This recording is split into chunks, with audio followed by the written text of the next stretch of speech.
Señor, gracias por tu palabra, gracias por este libro de Daniel que nos ha ayudado demasiado en nuestra vida personal, pero también a tratar de entender lo que tú estás haciendo en el mundo el día de hoy, lo que quieres hacer a través de nuestras vidas también. Y ponemos esta enseñanza en tus manos, guíanos con tu palabra, con tu espíritu, y te lo pedimos en el nombre de Cristo. Amén. Bien, pues te recuerdo que estamos viendo este libro de Daniel y estamos en la segunda parte, en donde habla ya de las visiones de Daniel. La primera parte habló de las historias de Daniel y sus amigos, como un ejemplo de fidelidad en un mundo lleno de oposición, ¿no? En un mundo que no conoce a Dios y que se comporta como fieras salvajes, ajá, pero nos ayuda a mantener la fidelidad a través del ejemplo de Daniel y sus amigos. Pero esta segunda sección habla de las visiones de Daniel. Ahora, Dios le da estas visiones a este profeta. Y vimos en los capítulos anteriores cómo Daniel tuvo dos visiones, ¿te acuerdas? Donde Dios usó objetos y animales para ilustrar acontecimientos futuros respecto de Israel. Ahora, en este capítulo vamos a estar viendo una agenda con días, semanas y años que nos ilustran el plan de Dios para su pueblo. ¿Ok? Entonces, en el capítulo 7 vimos la primera visión de Daniel, donde vimos esta imagen de las cuatro bestias, ¿te acuerdas? La cual Dios le dio a Daniel por ahí del año 553 antes de Cristo. La segunda visión del carnero y el macho cabrío la vimos en el capítulo 8 y fue dada a Daniel en el año 551, un par de años más adelante. ¿Ok? Pero todo esto que está sucediendo en el capítulo 9 va a suceder prácticamente 3 años después, en el año 538 antes de Cristo, y que fue el primer año del reinado del rey Darío el Medo. Entonces, dicho esto, ahora sí vamos a entrar a leer nuestro texto en el versículo 1. Dice así, Daniel 9, verso 1. En el año primero de Darío, hijo de Asuero, de la nación de los Medos, que vino a ser rey sobre el reino de los caldeos, en el año primero de su reinado, yo, Daniel, miré atentamente en los libros el número de los años de que habló Jehová al profeta Jeremías, que habían de cumplirse las desolaciones de Jerusalén en, ¿cuánto? 70 años. Entonces, aquí en este pasaje lo que vemos precisamente es el contexto histórico en el que sucede esta revelación a Daniel. Ajá. Y fue en el primer año de Darío el Medo. ¿Te acuerdas que hemos hablado de quién era Darío? Darío es el rey de los Medos, que tuvo una alianza con Ciro, el rey persa. Pero se puede entender por el texto que realmente fue un general, un súbdito de Ciro, porque realmente se entiende que fue Ciro el que conquistó a Babilonia y puso a Darío como el rey sobre esta región, pero realmente él estaba sujeto a Ciro. Ajá. Eso es lo que hemos dicho anteriormente, la historia lo dice así. Ajá. Y también está muy interesante este momento histórico porque dice que fue en su primer año de reinado. Entonces, esto sucedió justo después de la muerte del rey babilonio Belsasar, que fue el último de los reyes babilonios. Y ¿te acuerdas de Belsasar, no? El que vio la escritura en la pared y murió por juicio de Dios. Y luego fue la conquista de los babilonios por los persas. Y después, en ese mismo año, quedó como rey Darío el Medo. Bueno, también este acontecimiento se sitúa exactamente en el mismo año en que Daniel fue echado en el foso de los leones, en el capítulo 6 de Daniel. Entonces, probablemente esto sucedió, este, eh, probablemente sucedió después de estos acontecimientos, de lo de Daniel en el foso de los leones. Ahora se menciona que Darío vino a ser rey de los caldeos, te digo, lo cual significa probablemente que él no fue el que conquistó a Babilonia, sino que fue puesto después de que Ciro venció sobre los babilonios. Ok, una aclaración. También aquí dice que Darío, este Darío del que habla acá es hijo de Asuero. Esto de repente puede llegar a causar confusiones porque cuando tú lees el libro de Esther, ¿alguien ha leído Esther por ahí alguna vez? Eh, Hay un Asuero, pero ese Asuero del libro de Esther realmente es un rey llamado Jerjes. Ajá. pero este no es Jerjes, ¿ok? Para que no te confundas y empieces a hacer un revoltijo en tu cabeza. Este Asuero es otro Asuero, porque este Asuero fue de una época mucho antes. Estamos hablando del año 538 antes de Cristo.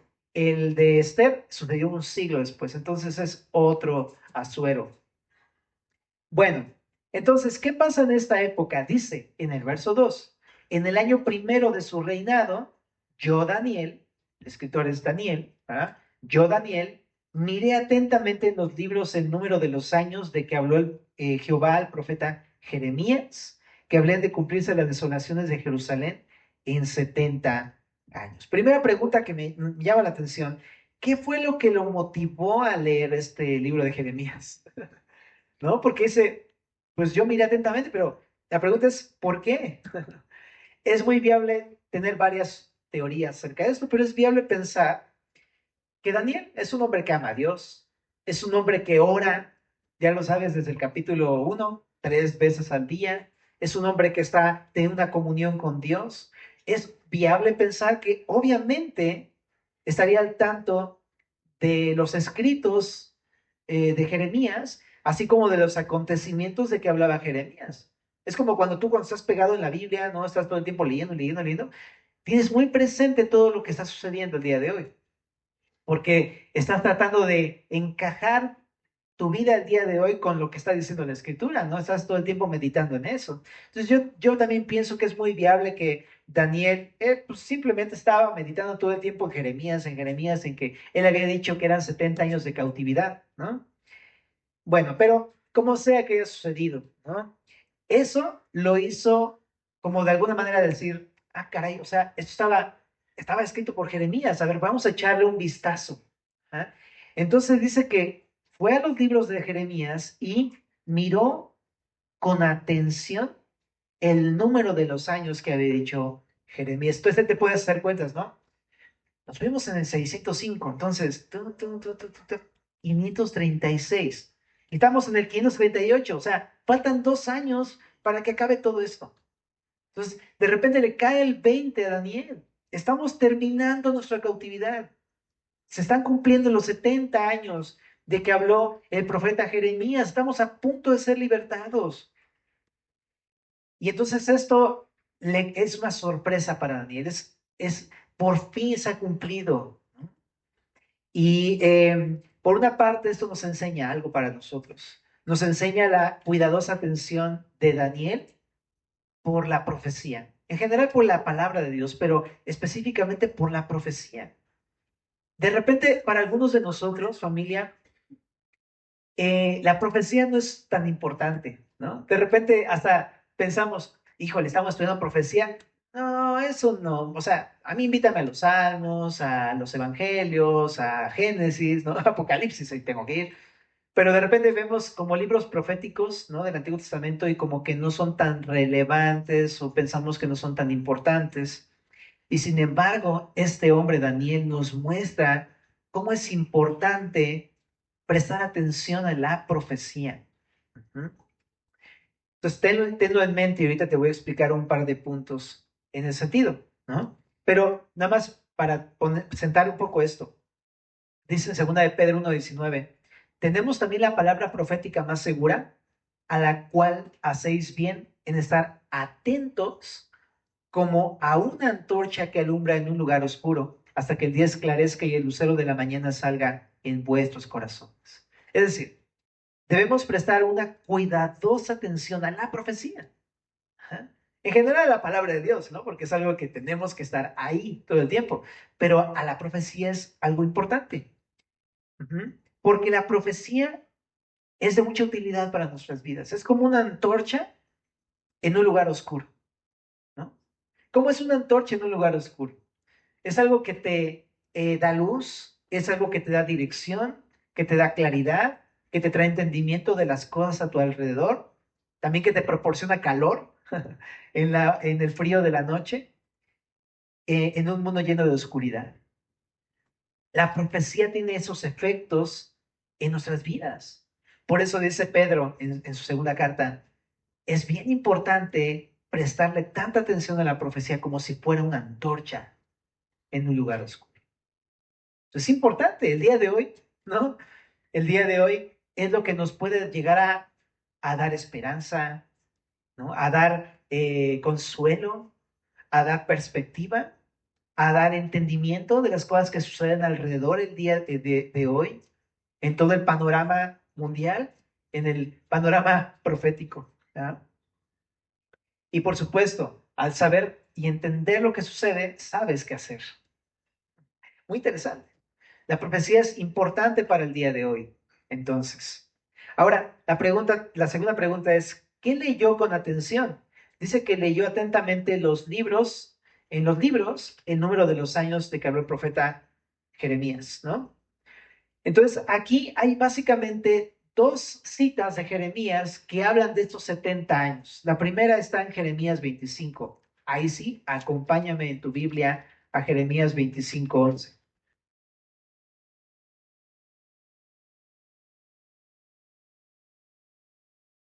Dice así, en el verso 11 y 12. Toda esta tierra será puesta en ruinas y en espanto, y servirán estas naciones al rey de Babilonia 70 años.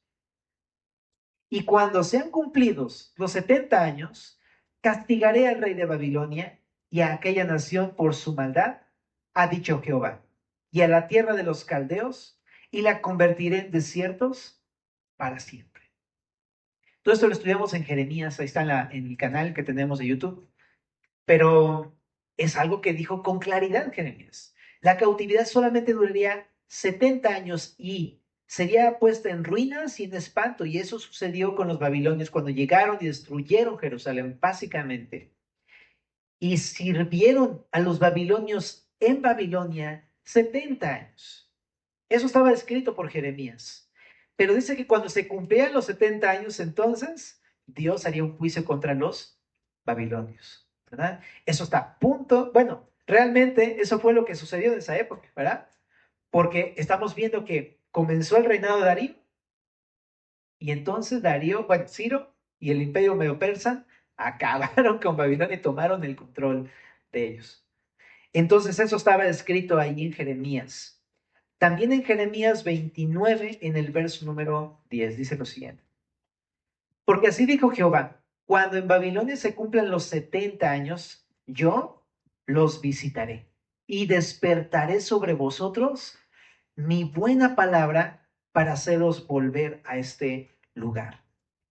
Entonces, en este capítulo 29 de Jeremías, Dios está dando instrucciones a su pueblo desde hace, o sea, desde antes de lo del cautiverio, está dando instrucciones para saber qué tenían que hacer mientras estuvieran cautivos en Babilonia, pero también les da instrucciones para saber qué hacer cuando termine el cautiverio en Jeremías 29. Y lo que le está diciendo es, sí, cuando acaben los 70 años, yo voy a visitarlos. Es Dios el que personalmente va a ir a Babilonia con ellos y dice, y despertaré sobre vosotros mi buena palabra. Y es exactamente lo que está haciendo el corazón de Jeremías, de Daniel. Él tenía la palabra de alguna manera ahí girándole en su corazón y en el momento preciso despierta la palabra y dice, ah, eso lo dijo Jeremías. Despierta la palabra en el corazón de Daniel. Y no solamente lo hace en el corazón de Daniel, lo va a hacer en el corazón de todo el pueblo. ¿Con qué propósito? Para haceros volver a este lugar. En el verso 11 dice, porque yo sé los pensamientos que tengo acerca de vosotros, dice Jehová, pensamientos de paz y no de mal, para daros el fin que esperáis. Entonces, chécate, me invocaréis y vendréis y oraréis a mí y yo os oiré. Y me buscaréis y me hallaréis porque me buscaréis de todo vuestro corazón. Y seré hallado por vosotros, dice Jehová, y haré volver vuestra cautividad y os reuniré de todas las naciones y de todos los lugares a donde yo os arrojé, dice Jehová, y os haré volver al lugar de donde os hice llevar. Entonces está diciendo que una responsabilidad que tenían era que cuando él despertara la palabra en sus corazones, ellos tenían que ponerse a orar, porque era la forma en cómo entonces Dios los iba a escuchar y los iba a traer de vuelta a Jerusalén. ¿Ah? Esto es lo que leyó Daniel. Ahora regrésate otra vez a Daniel capítulo número 9. ¿Mm? Y entonces esto va a producir en Daniel lo que la palabra está diciéndole. Pero antes de irnos a esa sección, solamente quiero decir una cosa. Así como Daniel estuvo atento a la palabra y estuvo meditando la palabra y en su momento Dios despertó esa palabra para los fines que él tenía, por eso es tan importante estar meditando en la Biblia todo el tiempo. Porque a lo mejor el día de hoy dices, ¿esto qué? O sea, el día de hoy esto no me funciona. El día de hoy esto no es algo que como que yo esté viviendo. Pero no importa, porque tú lo estás meditando en tu corazón y en tu mente todo el tiempo. Y eso, en el momento exacto, Dios va a despertar esa palabra que ya habita en ti para cumplir su voluntad. Así sucede. En el momento en el que Él quiera usarla, ¡pum!, va a hacerla cobrar luz en tu vida y la va a utilizar en tu vida y te va a utilizar a ti. Entonces, esto me lleva a pensar lo siguiente: la profecía despierta nuestros corazones en el mundo en el que estamos para entender lo que sucede, para entender lo que Dios está haciendo y para saber qué es lo que tengo que hacer. Y eso solamente sucede cuando yo estoy en una relación con Dios como Daniel la tenía con Dios. Una relación tan estrecha que estaba buscándolo 3 veces al día, que estaba orando, que estaba leyendo la palabra. Se parece mucho a la vida del cristiano el día de hoy, que está leyendo, meditando, orando, ¿no? Aunque de repente no veas mucha acción, en un momento Dios va a despertar su palabra en tu corazón. Entonces, mantente al pendiente porque tú no sabes en qué momento quiere hacerlo Dios, pero Dios ve al siervo que está en una relación con él y lo usa. Así es que es de mucho aliento para ti y para mí. Y mantenernos a la expectativa. ¿Qué quiere hacer Dios conmigo? ¿Ah? Entonces te decía, así como Dios despierta esa palabra, Dios va a producir en Daniel algo. ¿Y qué es lo que produce en el verso número 3?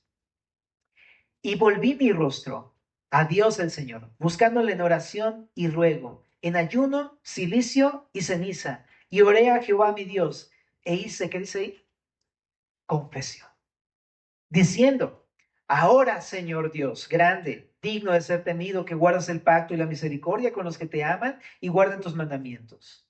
Hemos pecado, hemos cometido iniquidad, hemos hecho impíamente y hemos sido rebeldes y nos hemos apartado de tus mandamientos y de tus ordenanzas. No hemos obedecido a tus siervos los profetas, que en tu nombre hablaron a nuestros reyes, a nuestros príncipes, a nuestros padres y a todo el pueblo de la tierra. Tuya es, Señor, la justicia y nuestra la confusión de rostro, como en el día de hoy lleva a todo hombre de Judá, los moradores de Jerusalén y todo Israel, los de cerca y los de lejos, en todas las tierras a donde nos los has echado a causa de su rebelión con que se rebelaron contra ti. Oh Jehová, nuestra es la confusión de rostro de nuestros reyes, de nuestros príncipes y de nuestros padres, porque contra ti pecamos. De Jehová nuestro Dios es el tener misericordia y el perdonar, aunque contra él nos hemos rebelado y no obedecimos a la voz de Jehová nuestro Dios para andar en sus leyes que él puso delante de nosotros por medio de sus siervos los profetas. Todo Israel traspasó tu ley, apartándose para no obedecer tu voz, por lo cual ha caído sobre nosotros la maldición y el juramento que está escrito en la ley de Moisés, siervo de Dios, porque contra él pecamos. Y él ha cumplido la palabra que habló contra nosotros y contra nuestros jefes que nos gobernaron, trayendo sobre nosotros tan grande mal, pues nunca fue hecho debajo del cielo nada semejante a lo que se ha hecho contra Jerusalén. Conforme está escrito en la ley de Moisés, todo este mal vino sobre nosotros y no hemos implorado el favor de Jehová nuestro Dios para convertirnos de nuestras maldades y entender tu verdad. Por tanto, Jehová veló sobre el mal y lo trajo sobre nosotros, porque justo es Jehová nuestro Dios en todas sus obras que ha hecho, porque no obedecimos a su voz. Ahora pues, Señor Dios nuestro, que sacaste tu pueblo de la tierra de Egipto con mano poderosa y te hiciste renombre cual lo tienes hoy, hemos pecado, hemos hecho impíamente. Oh Señor, conforme a todos tus actos de justicia, apártese ahora tu ira y tu furor de sobre tu ciudad Jerusalén, tu santo monte, porque a causa de nuestros pecados y por la maldad de nuestros padres Jerusalén y tu pueblo son el oprobio de todos en derredor nuestro. Ahora pues, Dios nuestro, oye la oración de tu siervo y sus ruegos, haz que tu rostro resplandezca sobre tu santuario asolado por amor del Señor. Inclina, oh Dios mío, tu oído y oye. Abre tus ojos y mira nuestras desolaciones y la ciudad sobre la cual es invocado tu nombre, porque no elevamos nuestros ruegos ante ti confiados en nuestras justicias, sino en tus muchas misericordias. Oye, Señor, oh Señor, perdona, presta oído, Señor, y hazlo. No tardes por amor de ti mismo, Dios mío, porque tu nombre es invocado sobre tu ciudad y sobre tu pueblo. Es una oración muy profunda, esta oración de Daniel. Primeramente, saber que la profecía se está cumpliendo. El darse cuenta que han llegado los 70 años le hace volver su rostro a Dios el Señor. ¿Para qué? Para orar, para poder confesar su pecado, para interceder por su pueblo. Eso es lo que crea el efecto de la profecía en su vida de Daniel. Esto me lleva a pensar lo siguiente para nosotros. En Mateo 24, 32 al 35 dice, de la higuera aprended la parábola. Cuando ya su rama está tierna y brotan las hojas, sabéis que el verano está cerca. Así también vosotros, cuando veáis todas estas cosas, conoced que está cerca a las puertas. De cierto os digo que no pasará esta generación hasta que todo esto acontezca. El cielo y la tierra pasarán, pero mis palabras no pasarán. Esas son palabras de Jesús en Mateo 24. Tú sabes, si has leído Mateo 24, sabes que es un pasaje en el cual Jesús está hablando acerca de los acontecimientos del fin de los tiempos. Pero lo que está haciendo es una metáfora, ¿no? Dice, de la higuera aprende la parábola. Cuando ya la rama está tierna y brotan las hojas, sabes que ya llegó el verano.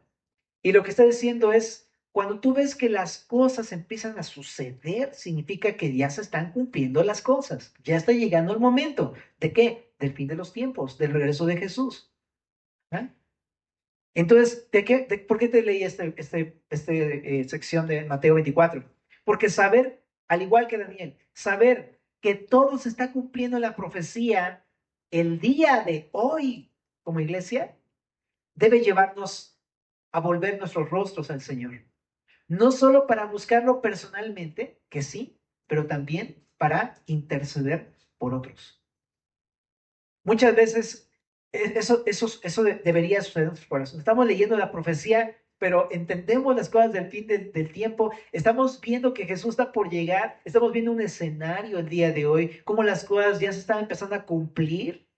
Todo lo que hemos visto acerca del regreso de Jesús, del inicio de la gran tribulación, del reino milenial, cómo empieza todo ya a acomodarse en el escenario histórico el día de hoy. Y nosotros no volvemos nuestro rostro al Señor. Seguimos haciendo las mismas cosas. Seguimos pecando de la misma manera. No nos arrepentimos de nuestros pecados. Continuamos por nuestros malos caminos. Porque tenemos un corazón que, aunque entiende, aunque sabe, aunque conoce, no se ha vuelto al Señor. Entonces creo que es muy claro lo que creo que está diciéndonos Daniel. El día de hoy es una invitación para que, sabiendo que el Señor está por venir, ya no esperes más. Que tú vuelvas tu rostro al Señor otra vez, ¿no? Daniel se conmovió, o sea, fue como, wow, por fin ha llegado el tiempo de nuestra libertad. Ha llegado la consumación del tiempo. Vengamos al Señor. Y la misma idea es con nosotros, sabiendo que el Señor está por venir, sabiendo que están cumpliendo todas las cosas. Vengamos al Señor. Volvámonos al Señor. Arrepintámonos de nuestros pecados. Ahora, empieza a hacer una oración impresionante, Daniel, ¿no? Porque es una oración de intercesión por el pueblo, pero que a la vez conlleva una fuerte carga emocional, porque él está derramando su corazón y pidiendo perdón, está confesando su pecado. Entonces, es una oración que tiene varias cosas muy importantes que contiene. Número uno, en esta oración, Daniel reconoce la grandeza de Dios. Primeramente, en el verso 3 y 4, ¿no? A quien ora es a Dios el Señor. Por tanto, su actitud es una actitud correcta. Es una actitud de humildad que está orando con ruegos en ayuno, silicio y ceniza. Esto de ayuno es, pues sí, o sea, lo llevó a buscar al Señor de tal manera que para él no era tan importante comer porque lo que quería era regresar al Señor. ¿Qué cosas son aquellas cosas que te impedirían venir al Señor a orar? ¿No? Entonces, el ayuno no solamente es como matarte de hambre o algo así. Se trata de darle tanto peso al hecho de necesito venir con el Señor que ya no me importa nada más. Entonces, no es como nada más un rito religioso, es nada más ayuna, porque así es el ayuno de Daniel, ¿no? No, es movido por algo más profundo. No es algo religioso, es mi deseo y mi anhelo, y es más, mi necesidad de estar con Dios, ¿no? Y el silicio y ceniza simplemente eran ropas que se ponían ásperas, que era simplemente una señal externa de luto. Pero ¿por qué se las pone así Daniel? Porque él entiende que ha pecado, él y el pueblo, su pueblo. Ujú. Entonces es una manera externa de manifestar un dolor interno, pero no es que fuera meramente algo externo, es que él le duele ver la condición de su pueblo. Es más, es más, reconoce y confiesa su pecado, ¿no? Y al hacerlo, Daniel se identifica con el pueblo, con el pecado del pueblo, pero no dice, ay Señor, han pecado, ay, es que han pecado, perdónales. No, sino que Daniel dice, nosotros hemos pecado. Y está yo incluido dentro de todo este asunto. ¿Qué está haciendo Daniel? Es probable que Daniel no haya sido del todo el culpable, ¿verdad? Pero él está asumiendo parte de esa responsabilidad y dice, hemos pecado. Él se identifica con el pecado de su pueblo, porque ven al pueblo y los efectos que ha causado el pecado en ellos y se duele junto con ellos. Es mi pueblo, mi familia. Entonces creo que ahí está algo muy interesante porque él se está doliendo por la condición de alguien más, no es solamente por su situación personal. Y eso nos enseña demasiadas cosas, ¿verdad? Que estamos viendo cómo las cosas de la profecía se están cumpliendo. Es hora de no solamente yo dolerme por mi propio pecado y confesar mi propio pecado, que sí, por supuesto, pero también me invita a poner mis ojos en la necesidad de otros.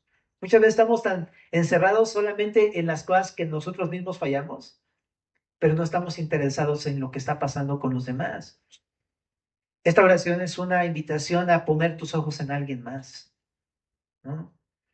Que la necesidad de alguien más te lleve a ti a orar. Y también, por supuesto, habla de algo también personal, ¿no? Daniel empieza a confesar su pecado y es una de las otras cosas que nos enseña esta oración. Daniel reconoce y confiesa su pecado. Y hay muchas cosas que nos enseñan de la confesión, esta oración de Daniel, las voy a citar rápidamente. En el verso 4 y 7 nos enseña que la confesión es reconocer que el pecado es una ofensa contra Dios. Todo el tiempo está diciendo contra ti, verso 4 y 7. Contra ti es como lo de David, ¿no? En el Salmo 51. Contra ti solo he pecado y hecho lo malo delante de tus ojos. Eso es la confesar. Es decirle, es contra ti, Dios. Muchas veces he escuchado este tipo de frases como, ay, ya me perdoné. Bro, no es contra ti meramente contra quien has pecado contra Dios. El confesar significa reconocer. Yo no fui la víctima, yo fui el ofensor. ¿Y contra quién? Contra Dios. Esto no es una ofensa primeramente contra tu prójimo, contra ti mismo, es una ofensa contra el Dios Santísimo que te ve. Es esa. La confesión es eso. Ahora, ¿cómo es Dios? Esto lo hace todavía más pesado, ¿no? Porque, ¿cómo es Dios? No, pues Dios es el Señor. Dios es Jehová, mi Dios, es Señor, grande, digno de ser temido. Es un Dios fiel que guarda el pacto y la misericordia. Y aún así, con todo, hemos decidido pecar contra Él. Entonces, la ofensa, cuando uno se pone a pensar en cómo es Dios, te das cuenta que tu ofensa no es poca cosa. Y confesar el pecado significa reconocer la grandeza de mi pecado. Es grande mi pecado porque es ofender a un Dios grande. Entonces, no podemos minimizar, fue un pequeño errorcito. Tú sabes que ni siquiera una mentirilla es un pecado poco importante. O sea, nada más ponte a pensar. ¿De dónde viene la mentira? Dice Jesús, pues del padre de mentira. O sea que cuando miento estoy comportándome como el mismo diablo. No puedo decir que la mentirita que me aventé es poca cosa. Entonces, el confesar significa reconocer que mi pecado es sobremanera pecaminoso, porque es contra un Dios grande y temible. También en el verso 5 confesar es reconocer que lo que hicimos no son errores ni fallas, se llaman pecados. ¿Qué es pecar? Pecar es hostil rebelión contra Dios. Pecar es desobedecer a Dios. Pecar es traspasar su ley, es un delito en contra de la ley de Dios. Es total necedad, entre muchos otros adjetivos que podemos decirle, definiciones del pecado. Pero pecar es una transgresión contra Dios. Entonces no podemos llamarle de otra manera, familia, lo llamamos nada más como, sí, cometí un errorcillo. Sí entiendo, ¿no? A veces lo decimos simplemente como una mera frase, pero si no entendemos que esto no es nada más un errorcito, esto no es confesión. Confesión es decir, pequé. De hecho, cuando David pecó en todo este asunto de Betsabé, eso fue lo que dijo. Pequé contra Jehová. Confesó, él dijo, fue pecado, no fue un error, no se me chispoteó, como dice el chavo. No, yo pequé, yo lo hice voluntariamente, tomé esa decisión. Y honestamente, es una confesión. Cuando uno peca, si te das cuenta, no es que sucedió nada más porque sí. Generalmente cuando pecamos es porque nosotros ya desde antes le venimos dando muchas vueltas. Deliberadamente tomamos decisiones. Ahora, en el verso 5 también, confesar es asumir nuestra responsabilidad personal. Confesión no es decir, "Ay, pues yo no fui, fueron ellos los que me empujaron a hacer esto, ¿no? Tampoco es decir, yo pequé, pero fue por culpa de ellos, o sea, yo les pegué, pero porque ellos me habían también pegado primero, ¿no? Eso no es confesar. Muchas veces a la hora de orar decimos, ay Señor, perdóname porque sí les grité, pero también ellos me dijeron, ¿no? Y de alguna manera nos excusamos diciendo eso para minimizar nuestra responsabilidad. Pero la realidad es que confesar implica asumir completamente nuestra responsabilidad personal. Versos 7 y 8. Confesar es reconocer que si vivimos confundidos, es la consecuencia de nuestros propios actos. No es culpa de Dios. Ay, no sé qué está haciendo Dios, no sé por qué está pasando esto. No, confesar es completamente reconocer, sé por qué está pasando. Está pasando todo esto porque yo tomé una mala decisión, yo tomé un mal camino, yo me aparté de ti, yo pequé, por eso estoy así. También en el verso número 9, confesar es abusar de su gracia y de su perdón. Porque dice ahí, Él es el tener misericordia y perdonar, aunque nosotros hemos pecado contra Él. Es eso, ¿no? Hemos recibido la misericordia, hemos recibido el perdón de Dios y a pesar de todo seguimos pecando. Es abusar de la gracia de Dios. Entonces, confesar nuestros pecados es reconocer que estamos abusando de su gracia. En el verso 10, confesar es reconocer que si pecamos, fue por haber hecho caso omiso de las advertencias de Dios y también de sus siervos, los profetas. O sea, nos echamos el consejo de Dios a la espalda, como dice otra parte de la Biblia. La realidad es que no le hemos hecho caso ni a Dios ni a su palabra, pero tampoco a aquellos que se han acercado con nosotros y nos han advertido. Confesar es reconocer que no nos ha importado lo que nos han dicho. En el verso 11, confesar es reconocer que no hay uno bueno, sino que todos pecamos. Dice ahí, todo Israel traspasó tu ley, ¿no? En el verso 11 también confesar es reconocer que no fue por ignorancia, sino que así como el pueblo de Israel, sabíamos perfectamente lo que hacíamos y aún así pecamos. De repente somos muy dados a eso, es que no sabía, ¿no? Pero si llevas un tiempo leyendo la Biblia, sabes qué cosas están mal. Es más, Dios nos ha dado una conciencia, ¿no? Como, ya sabes, dice Pinocho, ¿no? Pepe Grillo, ¿no? Oye, eso no está tan bien, ¿no? Pero no importa, lo hacemos. Confesar es reconocer entonces que no es ignorancia. La verdad es que sí sabemos bien lo que hacemos. No puedo decir es que no sabía Dios. Sabemos. O sea, una vez te digo que un conocido mío me dijo, oye Josué, ¿tomar es pecado? Y yo nada más le dije, ¿quieres que te diga? Mejor mejor no me digas, porque si me dices, entonces ya voy a saber que está mal y entonces ya no voy a poder tomar. Y yo pensando, bro, ya lo sabes, o sea, ¿qué te haces? Por eso me estás diciendo. ¿Me explico? Ya sabes las cosas que están mal. También en el verso número 4 y 12 se entiende que confesar es reconocer que el infiel no ha sido Dios, he sido yo. El que he fallado, he sido yo, no Dios, a mí. Porque muchas veces venimos con Dios al revés. Es que, Señor, es que tú no has hecho lo que dijiste. Eso no es confesar. Confesar significa, no, tú has hecho todo lo que has dicho, yo soy el que he fallado. ¿Ah? Verso 14 y 15, confesar es reconocer que nuestro pecado es mayor que el de aquellos que no le conocen. Ujú. Y una persona que no le conoce y peca puede pasar por ignorante, ¿no? Pero una persona que le conoce y que aún así peca no podría pasar por otra cosa que no sea un descaro. Así de sencillo. Entonces, todo eso me ayuda a entender qué es confesar. Es, si lo podemos decir de alguna manera, es reconocer.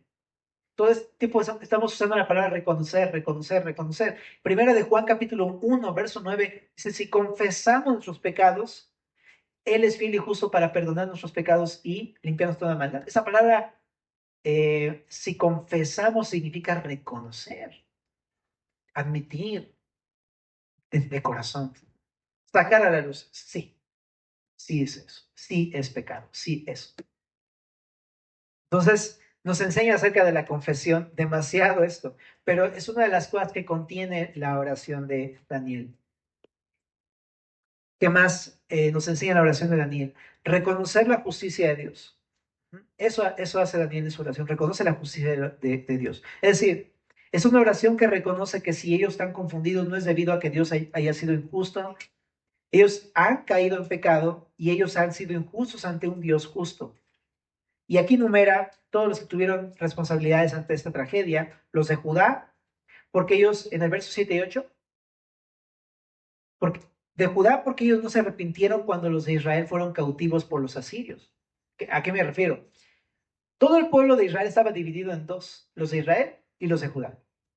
En el año 700 antes de Cristo, vinieron los asirios y se llevaron cautivo a los del norte, a los del pueblo de Israel, porque fueron idólatras y no obedecieron a Dios. Entonces aquí, los de Judá, en el sur, vieron todo lo que pasó con los del norte.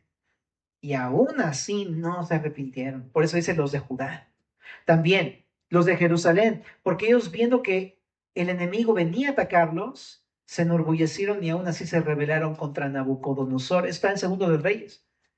Al final, ellos debieron haber, se debieron haber rendido ante Nabucodonosor, como les había dicho Jeremías, pero no lo hicieron,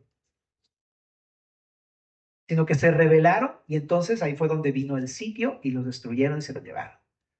Y dice aquí todo Israel, porque aún en el exilio, 70 años después, ¿qué dice ahí? Ellos siguen haciendo lo malo. No se han convertido de sus maldades para entender la verdad de Dios. Entonces, está diciendo, reconociendo Dios es justo. Nosotros no hemos sido justos, ¿no? Y también es una oración que confía en la misericordia de Dios en el verso 9. Dice, con todo, dice ahí en el verso 9, de Dios es el tener misericordia y el perdonar. Entonces es una oración de fe, porque a pesar de que reconoce que ha tenido culpa y todo, también tiene la plena confianza de que Dios puede y quiere perdonarnos. En Lamentaciones 3:22, Lamentación está después de Jeremías, ¿no? Dice, por la misericordia, y a propósito, que eso también lo escribió Jeremías, ¿te acuerdas? Son las lamentaciones de Jeremías, por eso le dicen el profeta chillón, pero realmente lo escribió Jeremías. Dice, por la misericordia de Jehová no hemos sido consumidos porque nunca decayeron sus misericordias. Nuevas son cada mañana. Grande es tu fidelidad. Mi porción es Jehová, dijo mi alma, por tanto en él esperaré. ¿No? Está hablando de esto precisamente, cómo Dios siempre quiere perdonar, siempre está dispuesto al perdón, siempre está dispuesto a extender misericordia a nosotros. que significa, misericordia significa no darte lo que te mereces. Y es una oración que admite su indiferencia hacia Dios y su falta de comunión. Y eso fue una de las cosas que más me llamaron la atención en el verso 13. Ajá. En el verso 13, una de las cosas que más le pesa a Daniel es saber que, aunque Dios les había dicho que tenían que orar y que ellos iban a ser escuchados por Dios y Dios los iba a llevar de vuelta a a Jerusalén, ¿qué creen? Ellos no lo estaban haciendo. No estaban orando, no estaban volviendo sus rostros a Dios, no estaban teniendo una comunión con Dios, eran indiferentes completamente a las promesas de Dios. Y eso en el corazón de Daniel era algo que le pesaba enormemente. Y yo pienso que eso fue lo que le quebrantó. Por eso se puso a pues, derramar su corazón ahí con Dios, porque ¿cómo es posible? Dios ya nos ha hecho todo lo necesario para que podamos venir a Él y ni así venimos a Él. ¿Cómo puede ser? Ahora, esto nos enseña demasiado en cada una de estas secciones de la familia, pero empezando por esta última. Mira, Jesús ya murió en la cruz. Jesús ya resucitó. Si has creído en Él, ya te ha perdonado de tus pecados. Ya ha hecho una obra en tu vida, la sigue haciendo el día de hoy. Si ya nos ha puesto todo delante de nosotros, no podemos ser indiferentes ante su perdón y su gracia. Esto nos debe de llevar, entonces, a querer buscar, a no estar lejos de Él. Si el día de hoy hay una puerta abierta para buscarlo, para poder recibir su perdón, hoy es el día de salvación. No endurezcas tu corazón. También me enseña que, entonces, mi oración de confesión debe de reconocer quién es Dios. Me debe llevar a confesar con libertad mi pecado, con la confianza de que Él me perdona. Él es un Dios misericordioso que está dispuesto a perdonarme cualquiera que sea mi pecado. Y que yo he sido un hombre injusto y que he sido malo. Entonces, ¿qué es lo que te quiero decir con todo esto? La profecía nos debe llevar a Dios. La profecía, a fin de cuentas, en última instancia o en primera instancia, nos debe de hacer volver nuestro rostro al Señor. Todo se cumplió, todo se está cumpliendo y todo se cumplirá. Dios, tengo que volver a ti.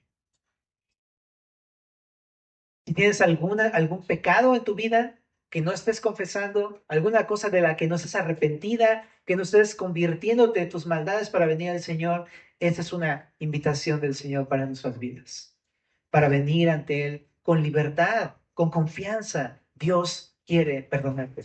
Dios quiere perdonarme de todos mis pecados. Volvamos nuestros rostros al Señor. Pero una cosa más, del verso 16 al 19, ahora extiende sus peticiones delante de Dios y lo dice con mucha franqueza. Les dice, Señor, aparta tu ira y tu furor, que tu rostro resplandezca sobre tu santuario asolado. Significa, Señor, llévanos a Jerusalén y otra vez queremos que habites entre nosotros ahí en tu templo. Ajá. También le dice que vuelva a escucharnos Dios, como le dijo en la dedicación del templo, es decir, ahí en el verso 18, inclina, oh Dios mío, tu oído, oye, abre tus ojos y mira nuestras desolaciones. Está haciendo referencia a Reyes 18, donde cuando Salomón dedicó el templo a Dios, le dijo, mira, cuando se vuelvan a ti, tú aquí los vas a escuchar en tu templo. Esa es la referencia a Reyes 18. Entonces está pidiendo eso, Señor, así como tú prometiste, escúchanos una vez más. Y también les pide que los perdone en el verso 19, que no tarde el verso 19. Entonces sus peticiones son bien francas, ¿sabes? Y así podemos venir con Dios. Perdóname, Dios, perdóname ahora, no tardes, ven otra vez a mi vida, quiero ver otra vez tu gloria en mi vida, quiero volver a saber que tú ya no estás enojado conmigo, ¿no? Quiero saber que tu presencia está en mi vida, quiero ver tu presencia otra vez, ¿no? No tardes. Quiero que otra vez yo pueda darme cuenta cómo tú escuchas mis oraciones. Ya no quiero nunca más sentirme así como que yo estoy hablando y tú nunca me escuchas, ¿no? Quiero ver eso, quiero ver tus respuestas. Pídeselo al Señor, familia. No es algo que esté ajeno de nosotros. Si Daniel lo pudo hacer, ¿cuánto más nosotros que tenemos al Espíritu de Dios? Entonces, pídeselo. ¿Y qué pasa al final? Y con eso vamos a ir a la parte final de nuestro estudio. En el verso 20, estamos en Daniel 9:20. Aún estaba hablando y orando y confesando mi pecado y el pecado de mi pueblo Israel, y derramaba mi ruego delante de Jehová mi Dios por el monte santo de mi Dios. O sea, lo que estaba haciendo es, aún estaba orando para pedirle que lo llevara otra vez de vuelta a Jerusalén al monte del templo, ¿no? Aún estaba hablando en oración cuando el varón Gabriel, a quien había visto en la visión al principio, volando con presteza, vino a mí como a la hora del sacrificio de la tarde y me hizo entender y habló conmigo diciendo, Daniel, ahora he salido para darte sabiduría y entendimiento. Al principio de tus ruegos fue dada la orden y yo he venido para enseñártela, porque tú eres muy amado. Entiende pues la orden y entiende la visión. 70 semanas están determinadas sobre tu pueblo y sobre tu santa ciudad. Hasta aquí voy a hacer una pausa. ¿Qué es lo que pasa? Mientras Daniel estaba orando por el fin de la cautividad y su regreso al monte santo de Dios, Dios contesta rápidamente la oración de Daniel. ¿Por qué? Porque iba de acuerdo a los planes de Dios, a la voluntad de Dios, a los propósitos de Dios. Y esto es algo increíble que también ya había anticipado Dios en Isaías 65, en el verso 24. Antes que clamen, responderé yo. Mientras aún hablan, yo habré oído. En primera de Juan 5, 14 y 15, navegantes, te lo sabes. Dice, esta es la confianza que tenemos en Él, que si pedimos alguna cosa conforme a su voluntad, Él nos oye. Y si sabemos que Él nos oye en cualquier cosa que pidamos, sabemos que tenemos las peticiones que le hayamos hecho. Si quieres ver una respuesta franca y rápida de Dios a tu vida, pídele cosas que sean de acuerdo a su voluntad. Piensa qué le agradaría. ¿Mm? Dios le contestó por medio de un mensajero. Mandó a un ángel llamado Gabriel, que ya lo dijimos anteriormente, que es un siervo de Dios, ajá, que es muy importante, que aparece aquí en Daniel. También aparece en Mateo cuando Jesús nace. Él fue el que le dio el mensaje a María y a José de que iba a tener un nacimiento virginal y que iba a venir Jesús, todo esto. Ese es Gabriel. Ajá. Pero, ¿cuál es el propósito? Daniel viene a cumplir una misión de parte de Dios, ayudar a Daniel a entender. Vino a darle sabiduría y entendimiento a Daniel por encargo de Dios. ¿Para qué? Para que entendiera la orden y la visión. ¿A qué se refiere esto? La orden la vamos a estudiar la próxima semana en el verso 25 y la visión en el verso 26 y 27. Le viene a dar entendimiento y sabiduría de estas cosas.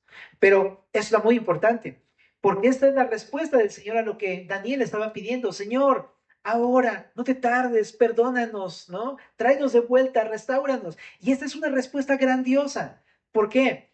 Porque él le pedía, Señor, ya se cumplieron los 70 años, cumple lo que tú habías dicho que se iba a cumplir a los 70 años, pero Dios va más allá de lo que Daniel le pidió. Él no solamente le está diciendo que va a cumplir lo que había dicho después de los 70 años, sino que le está dando una respuesta mucho más amplia.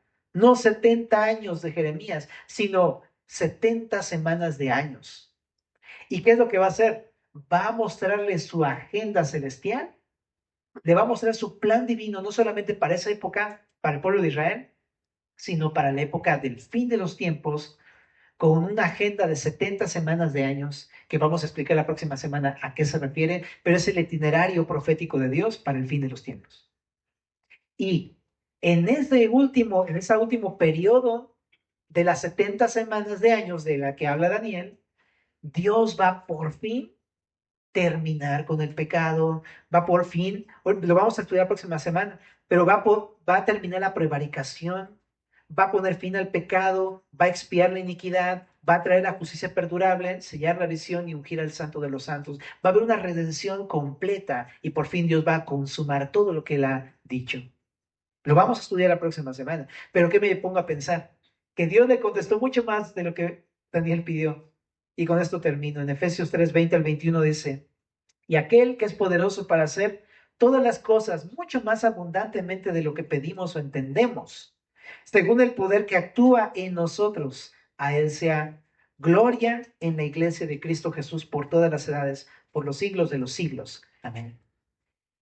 Tú y yo pedimos cosas, pero me asombra que Dios no solamente nos contesta eso, sino que nos da mucho más de lo que podamos pedir o entender. Y nos da entendimiento. Y es maravilloso porque todo eso es un resultado de la oración. Tú vienes con Dios, le pides acerca de tus necesidades y todo, y Él te va a bendecir mucho más. Me encanta, así es Dios. ¿Y qué quiero llevarte con todo esto? Ora. Estamos leyendo Daniel, la profecía. Dios nos está hablando acerca de las cosas que están por suceder en los fines de los tiempos. Todo esto nos debe llevar a buscarlo, a orar, a pedir y a recibir de Dios todo las bendiciones que Él quiere derramar en nuestras vidas. ¿Estamos? Pues, ¿qué tenemos que hacer entonces a la luz de la profecía? Orar, buscar. Eso es lo que tenemos que hacer el día de hoy. Ahora sí, oramos juntos. Señor, muchas gracias por tu palabra. Gracias por lo que hemos estado viendo en Daniel esta noche, que sin duda es un preludio a lo que tú tienes que mostrar en la próxima semana también. Pero gracias, Señor, porque todas las cosas que estamos estudiando, Señor, nos llevan a ti. Te pedimos para que tu palabra produzca lo mismo que produjo en Daniel, que podamos volver nuestros rostros a ti con todo nuestro corazón, que podamos venir a ponernos a cuentas contigo, que podamos pedirte acerca de esta restauración que tú tienes prometida para nuestras vidas, que podamos pedir también, Señor, de acuerdo a tu voluntad, para que el día de hoy tú hagas en nosotros lo que quieres hacer, para que tú cumplas tus propósitos y tus anhelos a través de nosotros, Señor. Y Señor, aquí estamos como Daniel. Queremos pedirte que tú te muestres a nuestras vidas, que tú nos digas de qué manera quieres ocupar nuestras vidas, Señor. Ayúdanos a estar alineados contigo, a tu plan, a tus propósitos, y glorifícate en nuestras vidas. En el nombre de Jesús.